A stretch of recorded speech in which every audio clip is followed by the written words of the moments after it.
Olá, boa noite. Como vai? Vai bem? Está no ar pela TV Pantanal, o programa Opinião. Hoje a gente tem aqui na bancada nosso amigo, meu amigo, Diego Guimarães, amigo de longa data, né? Já ainda era vereador e estava já frequentando aqui a bancada do programa Opinião. Aí virou deputado e continuou frequentando aqui.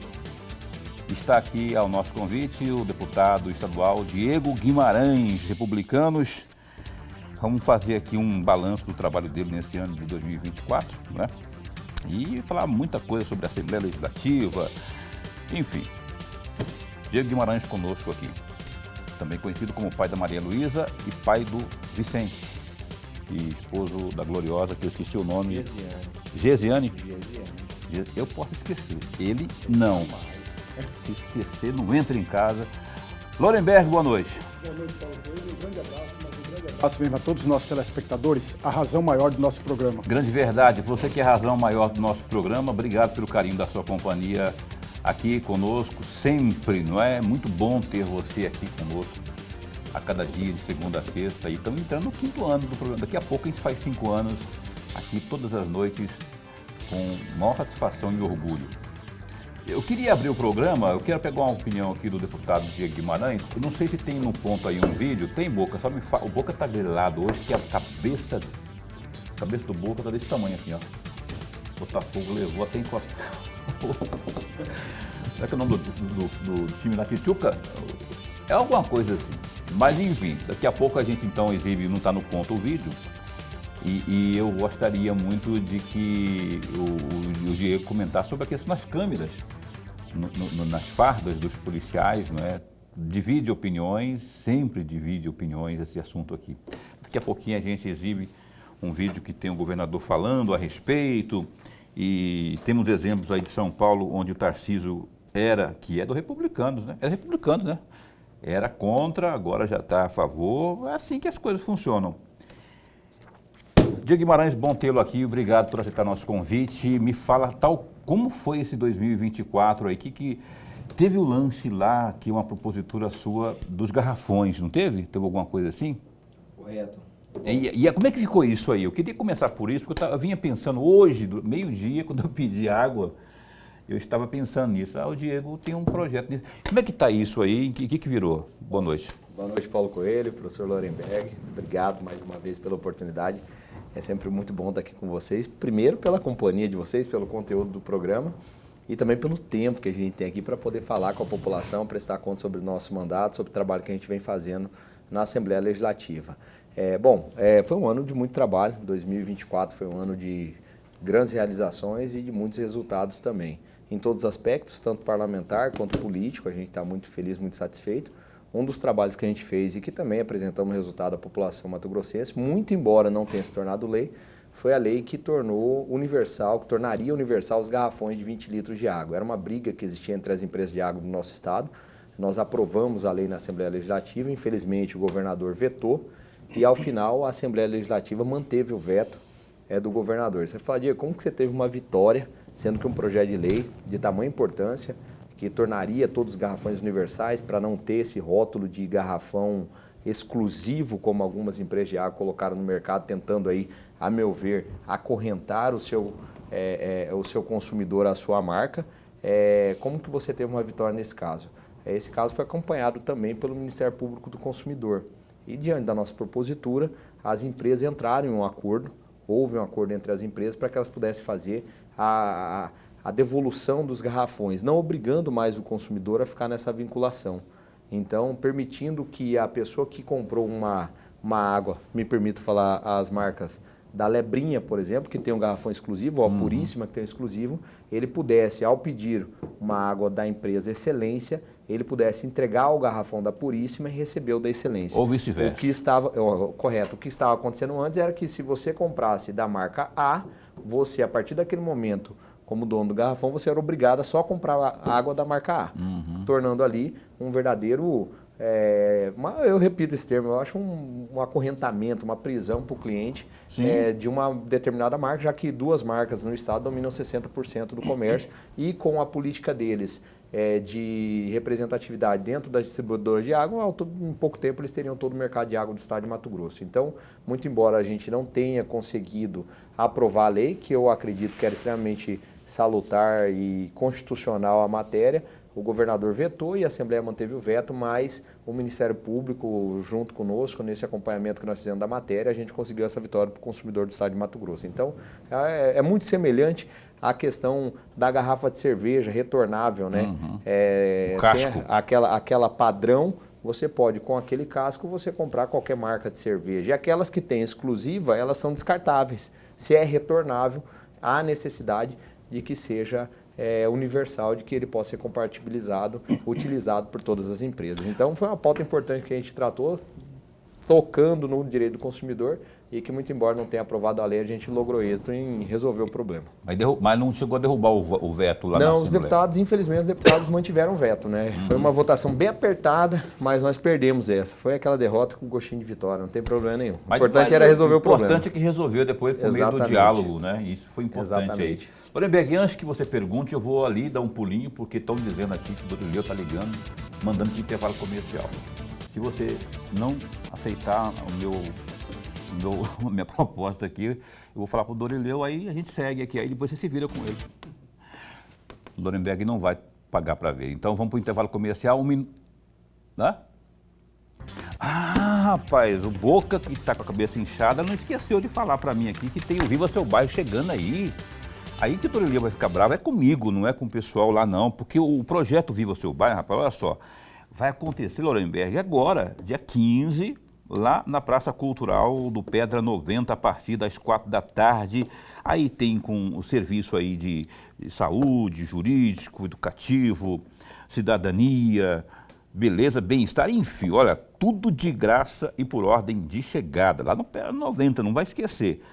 Aproveite os serviços sociais e deixe as crianças em recreação com a turma da tia Mari. Shows regionais com o Mateuzinho, Banda Terra, Banda Os Amigos, o Derrico, o grupo de Siriri Coração Atalaiense, DJ Roberto, karaokê, cante e ganhe, e é claro, como eu falei, recreação com a turma da tia Mari. Mas olha, o show não pode parar e tem atração nacional que é com Maria Cecília e Rodolfo, encerrando aí o Viva Seu Bairro 2024. Ah, e não esqueça de preencher aí o seu cupom lá na tenda da promoção VSB Carrinho Cheio e concorra a 2 sorteios de R$1.000 cada um em compras lá na Rede União Supermercados. Rede União de Supermercados. Você, morador aí dos bairros Parque Nova, Esperança, Jardim Industriário, tem o 1, tem o 2, pessoal do Cinturão Verde, lá do Pascoal Ramos, do São Paulo, aí do Sonho Meu. Vocês são todos nossos convidados para essa grande festa, Projeto Viva o Seu Bairro, muito mais serviços, muito mais participação. Não perca, é agora, dia 15. A gente vai para o intervalo comercial, agora sim, a gente volta num instantinho só.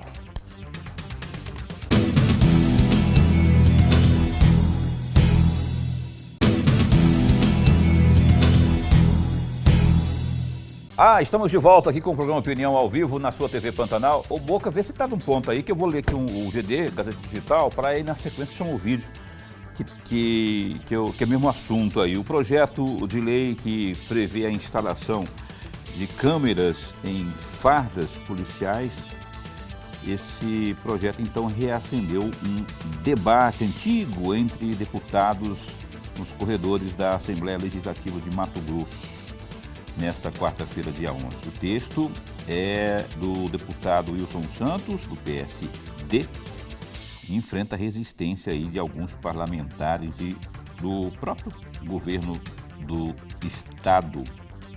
Então, em entrevista à imprensa, o presidente dessa Comissão de Segurança Pública Comunitária lá da Assembleia, né, e também da reserva policial da Polícia Militar, o Eliseu Nascimento, ele afirmou que o colega, no caso Wilson Santos, traz fanfarronagem ao resgatar aí essa discussão. Ele também acusou o Wilson de não comparecer à reunião da comissão para debater o projeto ao qual ele aponta como inconstitucional. O Eliseu aponta como inconstitucional. O assunto voltou a ser debatido após repercussão nacional envolvendo excessos de militares em São Paulo, onde as câmeras já são usadas. Durante a sessão plenária, o Wilson Santos, que tenta aprovar a medida desde 2021, propôs uma moção de aplausos para o governador paulista, o Tarcísio de Freitas, que é do Republicanos, homenageando aí o gestor por reavaliar o uso das câmeras, dos equipamentos, no caso dos policiais. Eu não sei se a gente tem esse vídeo aí do governador Mauro Mendes se posicionando. Aliás, é uma matéria, salvo engano, da Luciana Gavilha para a TV Vila Real. Se tiver, pode disparar aí para daqui a pouquinho. Hã? A máquina está com um problema aí, não é? Mas então eu vou, antes, enquanto vocês tentam resolver aí, eu vou pedir aqui a opinião do Diego, deputado Diego Guimarães. Uns prós, outros contras. Eu também aqui devo admitir que eu já fui muito contra, aí comecei a avaliar de forma positiva, aí voltei a ser contra, por conta dos argumentos que me foram colocados à mesa. Hoje eu sou contra a câmera pessoalmente, particularmente, mas eu queria saber a sua opinião. Bom, esse é um tema extremamente polêmico, né? Envolve a segurança pública, envolve o exercício profissional por parte dos policiais, o exercício da sua profissão, do seu trabalho, do seu mistério de proteger a população. E eu ainda me mantenho, apesar de estar estudando muito o assunto, eu tenho acompanhado o caso de São Paulo. O caso de São Paulo não está apenas envolto a uma decisão do governador, mas também a uma decisão do Supremo Tribunal Federal sobre o assunto. Eu ainda me posiciono contra a colocação, a obrigatoriedade de colocação de câmeras nos policiais militares do Estado de Mato Grosso. Por que eu falo isso? Eu acho que antes do Estado tomar essa medida, que é uma medida que traz custo para o Estado, não é barato. O investimento em São Paulo serão alguns bilhões de reais para poder colocar câmera no fardamento dos policiais militares. O Estado de Mato Grosso teria que cumprir algumas outras missões. A primeira delas é a valorização dos nossos policiais militares. Hoje nós vivemos em um Estado onde os policiais militares, na minha visão, eu tenho conversado com diversos colegas, amigos, desde soldado, cabo, até o mais alto escalão da Polícia Militar, reclama de uma melhoria salarial. Hoje nós temos uma tropa que está enfrentando o crime organizado dia após dia nas ruas do Estado de Mato Grosso, e é uma tropa que está desmotivada, tendo que fazer hora extra, tendo que, muitas das vezes, até irregularmente, fazendo bico, porque precisa colocar, né, vendo um estado onde o custo de vida não é baixo.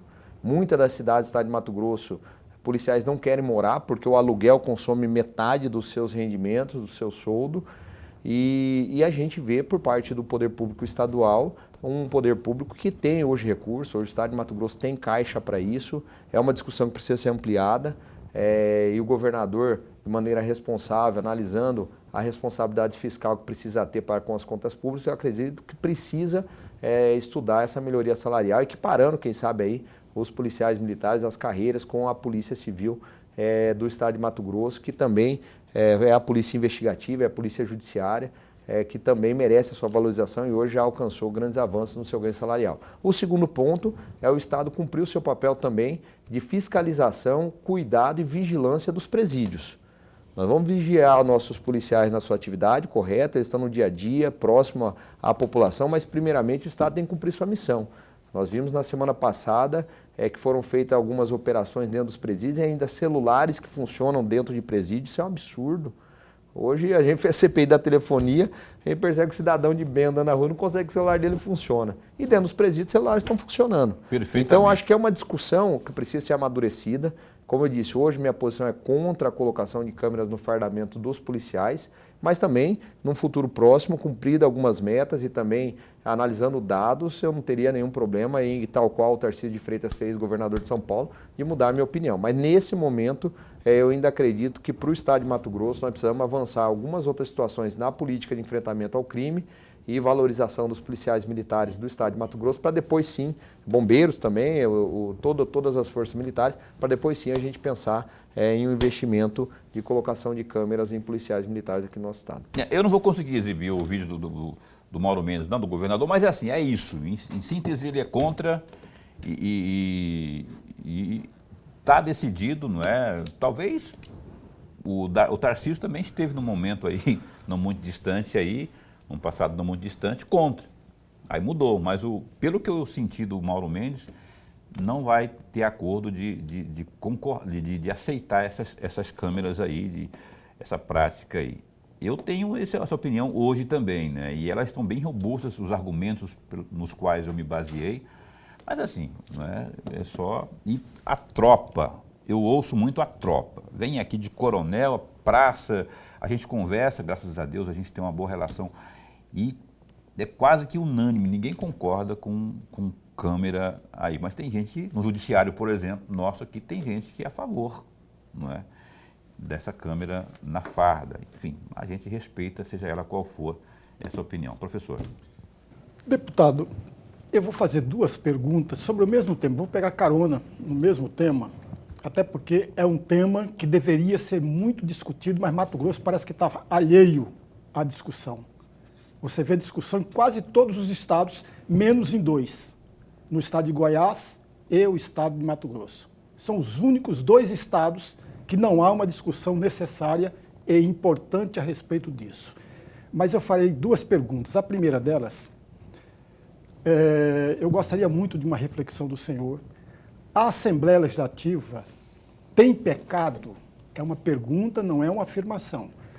A Assembleia Legislativa tem pecado de não trazer para dentro do plenário uma discussão tão importante e necessária sobre as câmeras corporais ou não, na opinião do senhor? E uma segunda questão, permita-me, deputado, tomar um pouquinho mais do tempo do senhor, porque eu quero ler um trecho de um relatório de pesquisa feito pela Fundação Getúlio Vargas a respeito disso.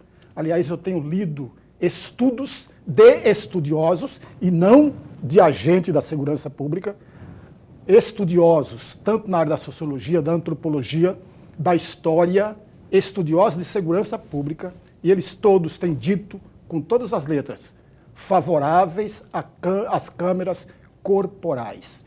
Permita-me, deputado, ler um trecho dessa pesquisa feita pela Fundação Getúlio Vargas, com 4 professores. Um deles, professor da USP, e 3 da Fundação Getúlio Vargas. Olha o que diz o conteúdo.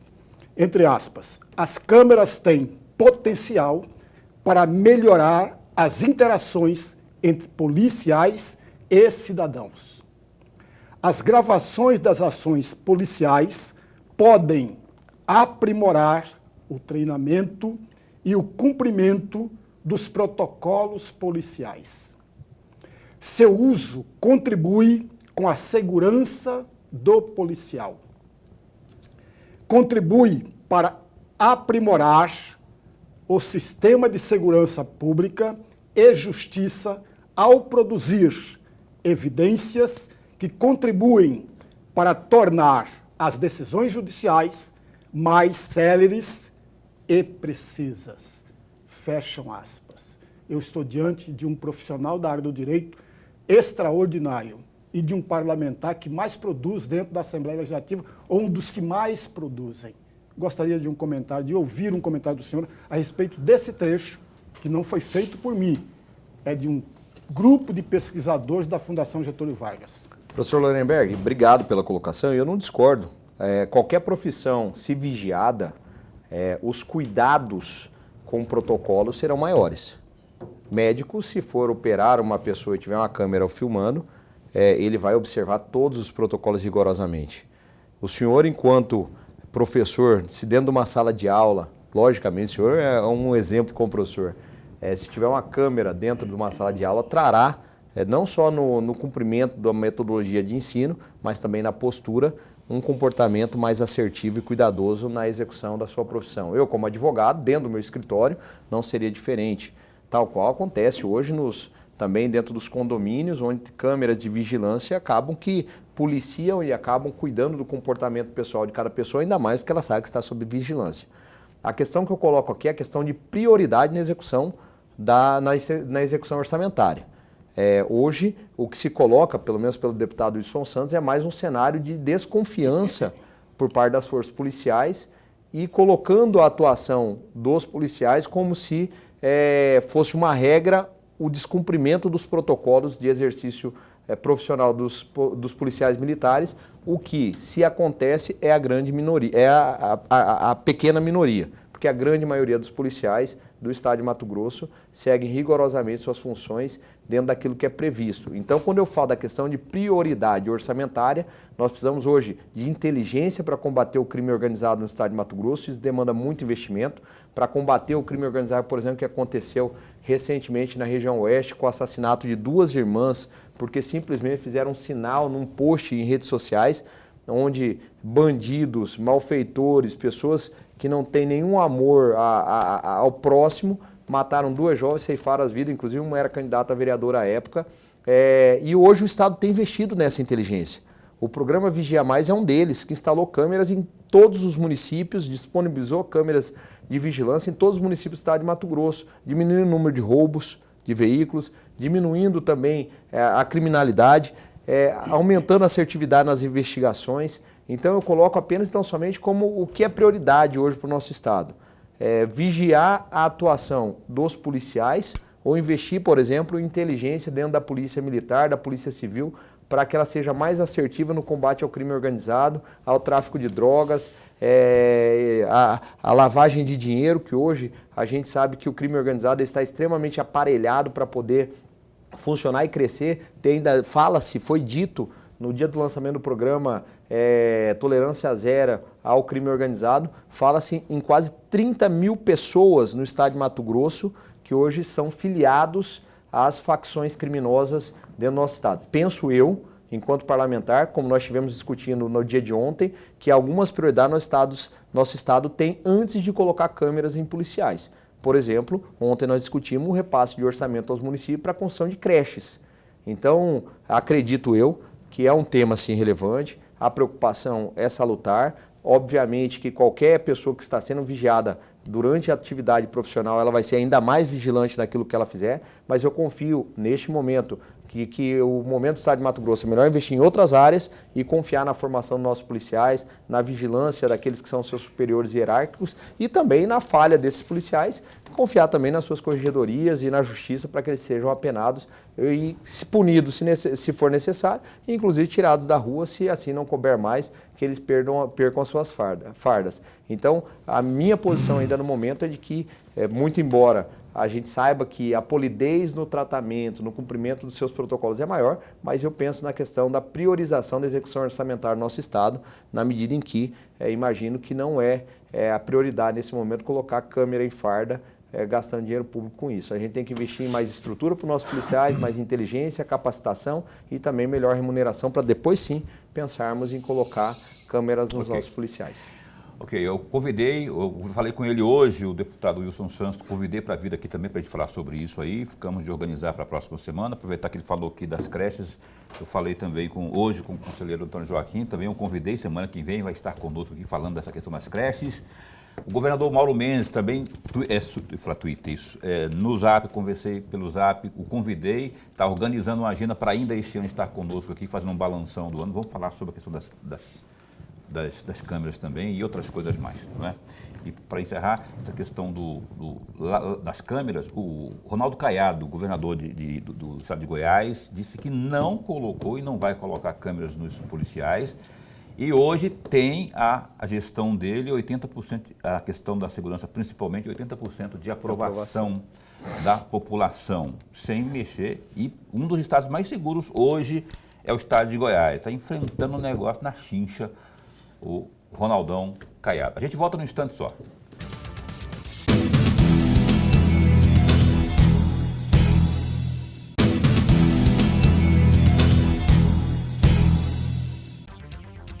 fazer uma proposta aqui, vamos esticar, correr, porque a gente tem um monte de assunto para falar aqui com o pai do Vicente e da Maria Luísa, e a gente não... Maria Luísa, né? E a gente não tem muito tempo, né? Lorenberg, dá para abrir o bloco aí, mas se não for daquelas longas, assim. Eu estou aqui diante de um parlamentar sábio, inteligente, conhecedor de muita coisa. Deputado, tem um item que me chama bastante atenção. Eu vou para a periferia da cidade, ou eu ligo para amigos do interior, praticamente eles falam a mesma coisa. Não sou eu que estou dizendo, são as pessoas que dizem que a Assembleia Legislativa é um puxadinho do Palácio Paiaguás. E aí eu pergunto ao senhor, na opinião do senhor, na avaliação do senhor, a Assembleia Legislativa tem de fato cumprido com seu papel de fiscalização das ações do governo estadual ou não e por quê? Com certeza a Assembleia não é um puxadinho. Aliás, hoje o Fábio Garcia tá bravo. hoje eu estive ligando para ele para resolver um problema. O secretário-chefe da Casa Civil estava bravo porque a Assembleia derrubando vetos do Executivo. A Assembleia tem independência na sua atuação, né? A Assembleia, pelo menos falo por mim e pelos deputados que eu conheço, eu vejo todos de maneira muito atuante, inclusive criticando o Poder Executivo quando necessário. Eu, por exemplo, nessa pauta da valorização dos policiais, a gente tem feito críticas contundentes ao governo Mauro Mendes. Repito, na derrubada de vetos, eu mesmo já trabalhei derrubada diversos vetos do governador Mauro Mendes. Na fiscalização também as comissões têm funcionado. Aliás, sobre a operação que teve semana passada em Cáceres, dentro do Hospital Regional de Cáceres, hoje a Assembleia aprovou para que o secretário Gilberto Figueiredo esteja na Assembleia na semana que vem para poder prestar alguns esclarecimentos. Então, não há de se falar de uma Assembleia que é puxadinho do Poder Executivo. A Assembleia cumpre o seu papel, os deputados atuam de forma independente. Agora, há de se reconhecer que o governo Mauro Mendes e Otaviano Pivetta têm abarcado muitas políticas públicas que contemplam o Estado de Mato Grosso. Hoje, 141 municípios têm investimentos do governo do Estado de Mato Grosso. A gente tem visto grandes avanços, como, por exemplo, na infraestrutura, quase 4 mil quilômetros de asfalto que estão sendo feitos, realizados e em realização dentro do nosso estado. Duplicação da BR-63 até Nova Mutum, do Posto Gil a Nova Mutum, já vai ser entregue agora no dia 20. Então a gente vê uma Assembleia que respeita o Poder Executivo, um Poder Executivo que respeita a Assembleia. E isso é natural, os poderes têm que ser harmônicos, independentes e harmônicos entre si. Diego, você falou agora há pouco no bloco anterior sobre as creches, não é? A propósito dessa pergunta do glorioso professor Lorenberg, o Mauro Mendes, o governo Mauro Mendes entortou o nariz com esse negócio de creche e depois foi aprovado pelo parlamento lá, uma mobilização parlamentar, Botelho, a turma toda, conseguiu aí 400 milhões aí para 4 anos. Só que para esse ano de 2024, está acabando agora, aqui uma semana, o dinheiro parece que não chegou ainda, não é? Como é que está essa discussão, já que ontem houve uma reunião a respeito? Bom, vamos lá. Primeiro é importante dizer que creche é importantíssimo, é a garantia da pré-escola, é a garantia também aos pais de crianças, para que eles possam ter também o seu tempo para poder trabalhar e zelar pelo sustento da sua família, mas é uma responsabilidade do município, primeiro ponto. Uhum. Eu fiz questão, depois, no calor desse debate, eu entrei em contato com a Secretaria de Fazenda, também com a Secretaria de Educação e com a Vice-Governadoria para fazer um levantamento de quanto o governo do Estado de Mato Grosso investiu neste ano em convênios e aplicação de recursos públicos do Estado de Mato Grosso em creches. E a informação que me chegou, não é oficial, é extraoficial, então deixo claro isso, é de que só esse ano, muito embora não fosse uma responsabilidade do governo do Estado de Mato Grosso, o governo do Estado investiu aproximadamente 20 milhões de reais em creches dentro do Estado de Mato Grosso. Então, investimentos estão acontecendo. O que os deputados querem, e aí é uma discussão que é republicana e que deve acontecer na definição do orçamento, afinal de contas é na lei orçamentária anual que vai se definir como o dinheiro dos impostos do cidadão mato-grossense vai ser investido no ano de 2025. Os deputados querem deixar isso já definido em lei para que o valor aumente. Então, aí o Poder Executivo fala que não é sua responsabilidade, nesse chique puxa, o conselheiro Antônio Joaquim tem participado também desses debates, eu acredito que a gente vai chegar no meio termo, que seja garanta os investimentos que já vêm sendo feitos pelo Estado de Mato Grosso, com 6 hospitais, grandes hospitais que estão sendo construídos, estradas que estão sendo construídas, investimento em pavimentação asfáltica nos municípios, entre outros investimentos, construção de novas escolas. Nós temos 2 grandes escolas que estão sendo construídas no bairro Pedra 90, inclusive tive discutindo o projeto e também algumas definições sobre essas escolas com o vice-governador Otaviano Pivetta, serão escolas cívicos-militares. E o governo certamente vai chegar no meio termo com a Assembleia Legislativa para poder definir o orçamento para a construção de creche a partir do ano que vem. Mas você sabe, Diego, você é advogado, o governo do Estado, o governador Mauro Mendes tem conduzido o Estado de forma brilhante, fazendo vários golaços aí na infraestrutura, no próprio social. Só que lei é lei, se foi aprovado, não tem essa coisa, mas já estou investindo tantos milhões assim, cumpra-se, não é? Aí tem um argumento, tiver um contra-argumento por não estar fazendo, cumprindo, aí vê a legalidade, se tiver legal, ótimo. Se não tiver legal, faça que se cumprir. O parlamento existe para isso, não é? Paulo, mas uma colocação importante, isso está na LDO, agora nós precisamos colocar na LOA. E também nós temos que puxar aqui a orelha dos prefeitos do estado de Mato Grosso, salvo alguns municípios que têm uma baixa arrecadação. A gente tem dados, e eu percebo, eu falo que hoje prefeito no interior, pavimentação asfáltica, o governo do estado tem dado, calçadas dado, maquinário tem dado, investimento em saúde tem acontecido. Sim. Então o prefeito hoje que tem esse orçamento, ele tem que investir em creche também, gente. Então tem que puxar mas a também lei a orelha. Foi aprovada. A lei foi aprovada. A LDO define orçamento, define Sim. parâmetros do orçamento que serão colocados em LOA. Agora, na LOA, nós estamos discutindo isso. Sim. Então, não que já devesse, nesse ano, ter sido aplicado o recurso de 400 milhões. A LDO previu que nos próximos anos seria aplicado até esse valor, que deverá agora constar na LOA. E por isso que está tendo esse debate.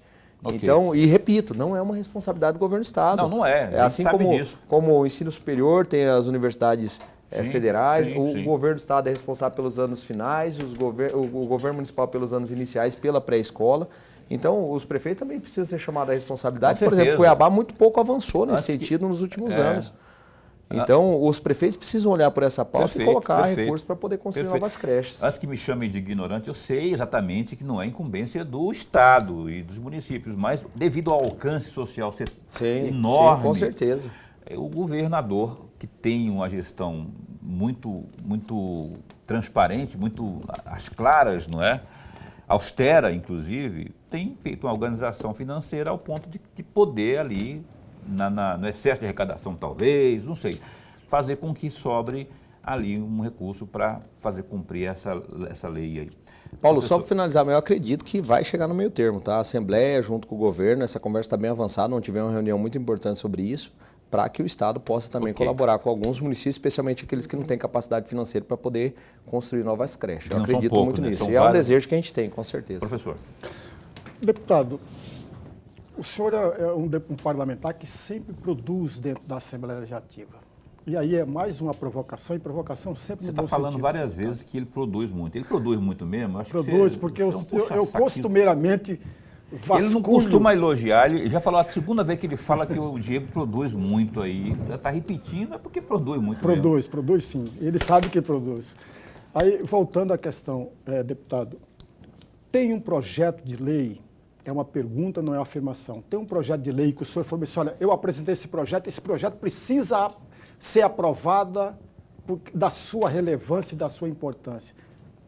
Tem esse tipo de projeto e o senhor pode comentar a respeito? 1 minuto e meio. Na verdade, nós já temos aprovado, né? O Código de Defesa do Contribuinte, uma lei complementar 789, 2014, 2024, se eu não me engano, o número é esse, o Código de Defesa do Contribuinte, e também nós aprovamos na semana passada a transação tributária no estado de Mato Grosso. Rapidamente, o que é o Código de Defesa do Contribuinte? Não confunda o Código de Defesa do Consumidor.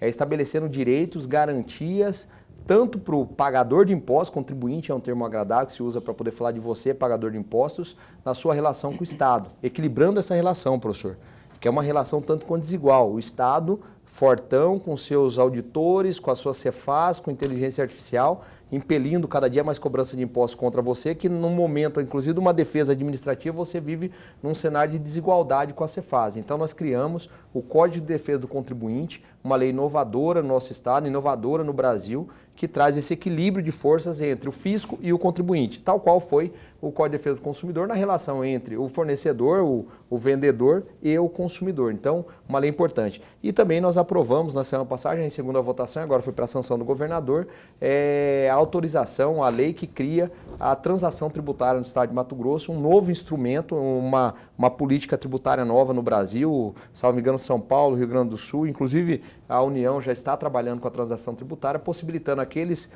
contribuintes que têm dívidas com o fisco que ele possa fazer uma negociação com o Estado de condições que cabem no seu bolso para que ele possa quitar a sua dívida com o Estado, fugindo daquela máxima dos refis, que é algo engessado, que acaba que lança-se o refis, ninguém consegue aderir, e o que a gente tem visto no nosso Estado é muita recuperação judicial por conta de dívidas financeiras, mas também muito por conta de dívidas tributárias. Então a transação tributária, eu acredito que é um outro avanço, duas leis importantes que nós tivemos esse ano e que já estão aprovadas e que acredito muito que vão ajudar a população do Mato Grosso. Tem muita coisa mesmo que da produção aqui, eu tenho aqui, a assessoria dele me passou. Tem essa questão, eu queria que você, 2 minutos para dois temas aqui, olha só. Um é a participação popular, que eu acho maravilhosa a proposta do Diego, trazer mais participação popular nas discussões públicas, especialmente lá no parlamento. E também essa questão da transação tributária que você tem... Não, a eficiência da administração, que foi das suas principais bandeiras aí. Tá, vamos lá.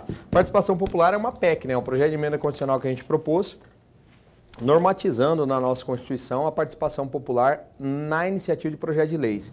Muito embora a gente já tenha na Constituição Federal, a Constituição Estadual ainda não é clara sobre o assunto.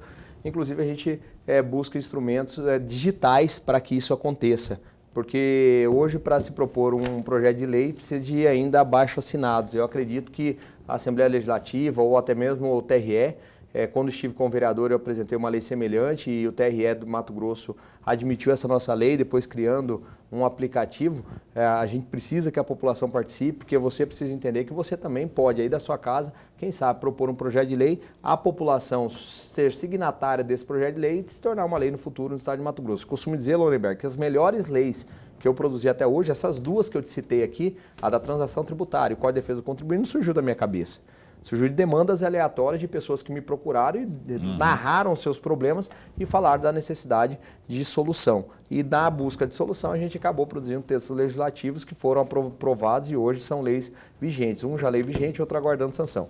E a PEC de eficiência é justamente trazendo eficiência. O governador fala tanto de eficiência no poder público que nós temos que trazer, claro, quais são os critérios que nós precisamos ter na administração pública, na admissão de servidor público, na contratação com empresas, na execução orçamentária, na transparência pública, para que essa eficiência não fique apenas num princípio esculpido na Constituição Federal e que seja uma prática na administração pública do nosso Estado. Então, essa é uma PEC que eu também tramito lá na Assembleia Legislativa e que eu acredito que, se aprovada, vai melhorar ainda mais, não só a participação popular, mas também a eficiência na prestação de serviços públicos. Valeu. Diego, olha, obrigado de verdade por ter vindo. Esse espaço continua a postos para bem informar. Abração, beijão lá no Vicente, na Maria Luísa, para sua esposa. Feliz Natal, viu? Para você, para a família, para a sogra também, que está tudo... É sogra e sogra? Não, é a avó Luísa, Luzia que está lá, e também o tio Orlando que está lá. Orlando e Luísa, vovó. Um beijo, Orlando, tratamento de saúde, se Deus quiser, vai dar tudo certo. A gente está na torcida. Deus abençoe. O Orlando e a avó Luísa são de colíder, estão aqui para um tratamento de saúde. Feliz Natal para vocês, feliz ano novo, viu? Que seja um ano saudável e abençoado por Deus, acima de tudo, esse 2025 aí, para a família inteira aí, viu? E para o Vicente, e para a Maria Luísa, e para a esposa também, e para você, e para a sua equipe também lá no gabinete. Amém. Obrigado, Paulo. Obrigado, professor Lorenberg.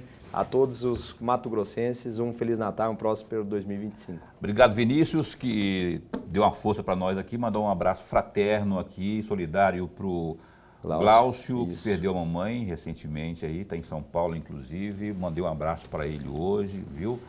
Pelo passamento da mamãezinha dele. Que Deus conforte o coração da família aí, viu, Glaucio? Grande jornalista. Até amanhã. Até amanhã. Beijo para Letícia também, lá do gabinete. Tem uma turma toda aqui, não para de trabalhar lá naquele gabinete. Obrigado. Time DG, que a gente... Letícia, obrigado, viu? Para você que esteve conosco, a gente se encontra amanhã às 7h30 da noite aqui ao vivo no programa Opinião. Até lá, se cuida. Viu, Vicente? Viu, Maria Luísa? Fica bem, fica com Deus também.